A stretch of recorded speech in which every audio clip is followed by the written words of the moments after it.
Operation లేకుండా మీ నడుము నొప్పికి శాశ్వత పరిష్కారం. Sri Gayatri ayurvedic multi speciality centre, Vijayawada.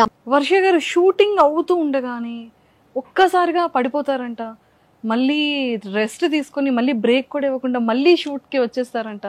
మీరు ఇది చెప్తే నాకు ఒకటి గుర్తొచ్చింది. సంక్రాంతి ఈవెంట్ అనుకుంటా. మార్నింగ్ మేము ఫుల్ ఎండలో చేసాము షూట్. ఎండలో చేసి ఈవినింగ్ 4:35 అవుతుంది.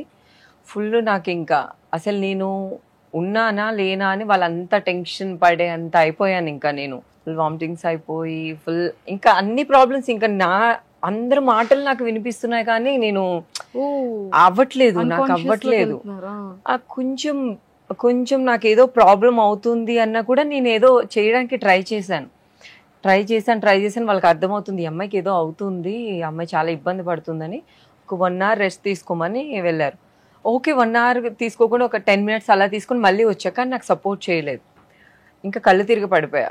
అప్పుడు వెంటనే ఇంకా మళ్ళీ వాళ్ళ వెహికల్ తీసుకొని హాస్పిటల్ తీసుకెళ్ళి సిలెన్స్ పెట్టేసి అన్నీ చేసి వచ్చిన తర్వాత మా ఇంటికి వెళ్ళిపోండి, మీరు ఇంటికి వెళ్ళండి అంటే, లేదు సార్ నేను వస్తాను అని వచ్చాను. నేను రాగానే ఎవరో ఒక సాంగ్ చేయాలి.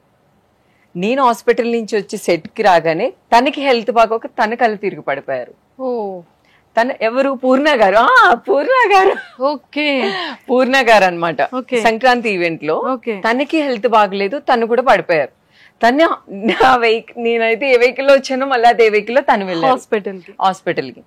అప్పుడు నా స్వామి ఏదో సాంగ్, అది మన స్వామి సాంగ్ ఉంది కదా సంక్రాంతి, ఆ సాంగ్ పూర్ణ గారు చేయాలి. అది మీరు చేసి అప్పుడే హాస్పిటల్ నుంచి వచ్చి అప్పుడు వెళ్ళి ప్రాక్టీస్ చేసి జస్ట్ ఒక 10 minutes, ఎక్కువ టైం లేదు, ప్యాకప్ చెప్పాలి, ఎక్కువ టైం లేదంటే ఒక 10 minutes ప్రాక్టీస్ చేసుకొని, కాస్ట్యూమ్ లేదు, దానికి తగ్గ కాస్ట్యూమ్ లేదు, ఓకే ఈ కాస్ట్యూమ్ సెట్ చేయండి అప్పటికప్పుడే ఒక 1/2 hour లో అంతా రెడీ చేసుకొని ఆ సాంగ్ చేశాను నేను. వర్ష గారు చాలా ఫిలిమ్స్ ని అప్పుడే వద్దు అని అనుకున్నారు కదా, అంటే వద్దు అనుకోవడానికి ఒక 2 reasons ఉంటాయి. స్టార్టింగ్ లో అయితే కాస్టింగ్ ప్రాబ్లం ఉండొచ్చు, కమిట్మెంట్స్ అడిగే వాళ్ళు కూడా చాలా మంది ఉంటారు. బట్ ఆ ప్రాబ్లం గురించి వద్దు అని అనుకున్నారా? లేదు, వన్స్ నేను కొంచెం బాగా డెవలప్ అయిన తర్వాత? అలా ఏమీ లేదు. బేసిక్ గా ఏంటంటే నేను ఎక్కువ ఎంజాయ్ చేస్తా. కష్టపడడం మనకి చాలా కష్టం మేడం, కష్టం. మీకు అది రెగ్యులర్ గా వింటూ ఉంటాను.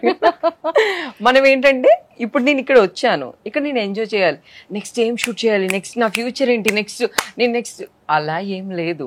నేను ఈ రోజు ఇక్కడ వచ్చాను, ఎంజాయ్ చేశాను, రేపు నాకు అది నచ్చితే చేస్తాను, నచ్చకపోతే చేయను. బేసిక్ గా ఎందుకు రావట్లేదు అంటే నాకు ఖచ్చితంగా నచ్చాలి. ఎలా అంటే నాకు మెయిన్ లీడ్స్ చేయాలని అస్సలు ఇష్టం లేదు, హీరోయిన్ గా చేయాలని అస్సలు ఇష్టం లేదు.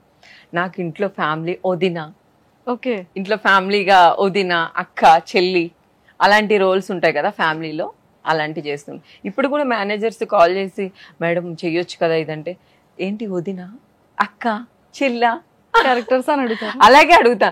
లేదు మేడం ఇది చాలా ఇంపార్టెంట్, సెకండ్ లీడ్ మేడం అని.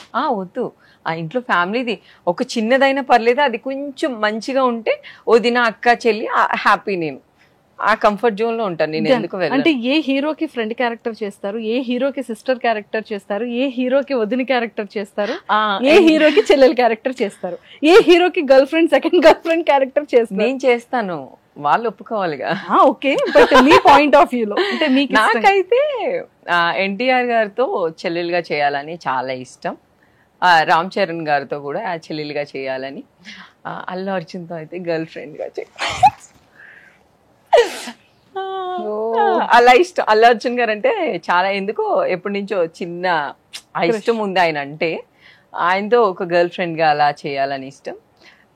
ఇంకా అయితే ఇంకా క్లోజ్, ఇంకా మంచిగా ఒక లవ్ స్టోరీ, ఒక లవ్ ట్రాక్, ఒక చిన్న ఉంటాయి కదా డ్రీమ్స్, అలాంటి చెయ్యాలి అనుకుంటే నాగ చైతన్య గారితో చేస్తాను.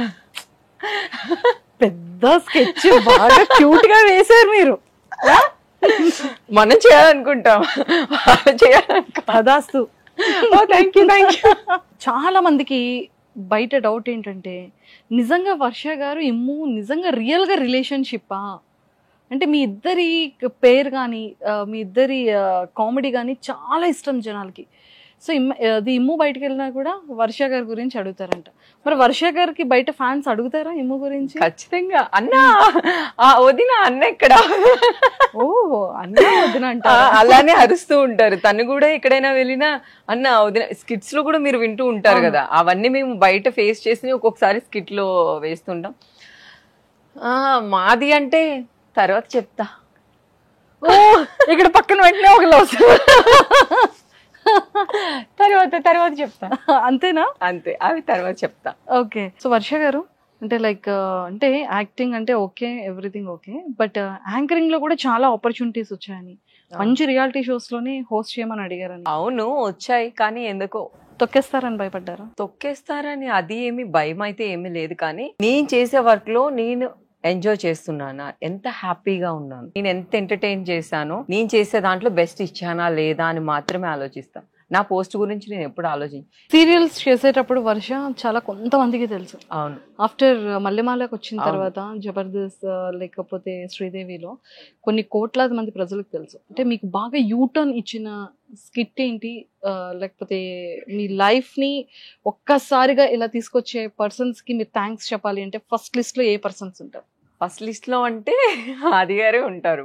ఎందుకంటే ఆదిగారి దగ్గరికి రావడానికి కూడా యోధా బేసిక్ గా ఏంటంటే, నేను ఒక డాన్స్ షోలో ఉన్నప్పుడు, రోజా మ్యామ్ జడ్జ్ గా ఉన్నప్పుడు, అక్కడ మేము రోజా మ్యామ్ ఏదో మాట్లాడుకుంటుంటే యోధా వాళ్ళ డాడీ వచ్చారనమాట.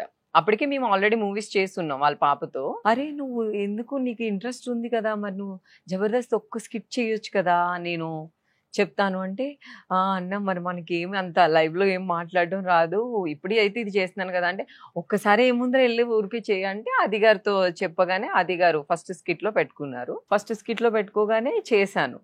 అది బాగా ఫస్ట్ నేను వెళ్ళగానే ఆదిగారు కూడా చాలాసార్లు చెప్తారు, అది ఫస్ట్ స్కిట్ బాగా రీచ్ అయిందని, ఎవరి అమ్మాయి అని అడిగారని. తర్వాత ఒక 2-3 స్కిట్లు అలా ఆదిగారితో చేయడం. అక్కడ రాజ్ కుమార్ గారు అని రైటర్ ఉంటారు. ఓకే. ఎక్కడ మన జబర్దస్త్ కి, ఎక్స్ట్రా జబర్దస్త్ కి స్కిట్లు రాసేవాళ్ళు, కొన్ని స్కిట్స్ రాసేవాళ్ళు రాజ్ కుమార్ గారు ఉంటారు. ఈ అమ్మాయి ఇంత బాగా చేస్తుంది, సర్లే రాకేష్ గారు స్కిట్ లో అమ్మాయి కావాలి అంటే, అప్పుడు నాకు కాల్ చేశారు, అమ్మ మీరు ఇలా స్కిట్ లోకి రావాలి అని చెప్పేసి రాకేష్ గారు కాల్ చేయగానే ఓకే అండి సరే వస్తాను. అప్పటికే 5 times 6 times క్యాన్సిల్ అయింది. ఓకే అనుకొని, నాకు టైం లేదు, వాళ్ళకి కుదరలేదు, అలా అయింది. ఒక రోజు వెళ్ళాను. వెళ్ళగానే బావా అని ఒక స్కిట్ ఉంటుంది కదా రాకేష్ గారితో, ఆ స్కిట్ చేశాను. ఆ స్కిట్ చేసి నేను వచ్చేస్తుంటే మళ్ళీ రాజ్ కుమార్ గారు కార్ ఎక్కుతుంటే, అమ్మమ్మ ఒక్క నిమిషం సార్ చెప్పండి, వెంటనే మీరు ఒకవేళ వేరే డ్రెస్ ఉంటే వేసుకొని రండి, ఈ స్కిట్ లో ఒక చిన్నది ఉంది చేయాలి అని. Okay sir. ఎందుకంటే నాకు చాలా రెస్పెక్ట్ రాజ్ కుమార్ గారు అంటే. ఆయన ఒక బ్రదర్ అవ్వచ్చు, ఇంకేదైనా అవ్వచ్చు, ఎందుకంటే ఆయన చాలా మంచి మనిషి, చాలా మందికి ఇలాగే ఎంకరేజ్ చేస్తున్నారు. ఓకే సార్ డన్ అని చెప్పేసి వెళ్ళి డ్రెస్ చేంజ్ చేసుకొని వచ్చేయగానే ఇమ్ముతో ఒక ముద్దు కావాలి అనే స్కిట్ అదే రోజు జస్ట్ ఒక చిన్న డైలాగ్ కోసం నేను వెళ్ళాను అనమాట. బుగ్గపై ముద్దు పెట్టాను. అది ఆ స్కిట్ వచ్చిన తర్వాత బాగా వైరల్ అవ్వడం, అది అందరికీ నచ్చడం, ఇంకా స్కిట్స్ అనేది అలా జనాలకి నచ్చింది. అలా తిరిగింది కారు, యూ టర్న్ చేసుకొని వచ్చింది. అక్కడ కెరియర్ చేంజ్ అయిపోయింది.